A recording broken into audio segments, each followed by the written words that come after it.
In a major reversal, Nevada Governor Steve Sisolak ordered a 30-day closure of all non-essential businesses in the state. That includes the state's economic lifeblood, the casino industry. Contessa Brewer joins us now with more. Hi there, Joe. Yeah, the governor last weekend had said, don't worry, the casinos can do what they want. We're going to support whether they want to stay open or whether they want to close. Last night, he changed his mind and ordered all of these non-essential businesses to shut down. Let me give you a sense of what that means for Nevada's workers. You've got 100,000 people alone working on the Las Vegas Strip. The Nevada Resort Association says 450,000 people work in travel and tourism across Nevada. It is the lifeblood of the state, by far the biggest industry, worth $68 billion. And now these are people who are sitting at home.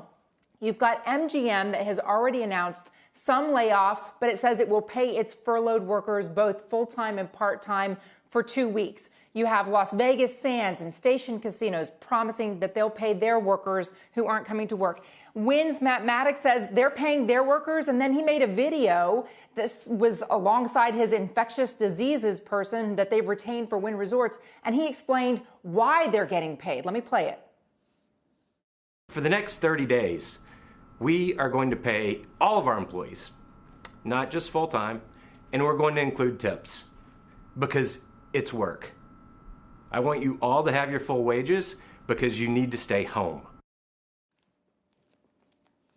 And at this point, you've got the analysts sending out solvency notes, trying to estimate how long these casinos can stay up and running if they're not bringing any money. At the low end of the estimates is Penn Gaming. At the high end, you've got Las Vegas Sands. Caesars actually made a note in its release yesterday to say that it's sitting on $2.8 billion in cash, and it's doing everything that it can to cut costs. It has not said what it's going to do about employees other than to try to mitigate the impact here. And then take a look at the share performance since these coronavirus headlines first came out. At the very bottom, El Dorado has lost 83% of its share price. At the top end, you've got, and you might consider why, Las Vegas Sands, but certainly this has hit casinos way harder than the rest of the S&P.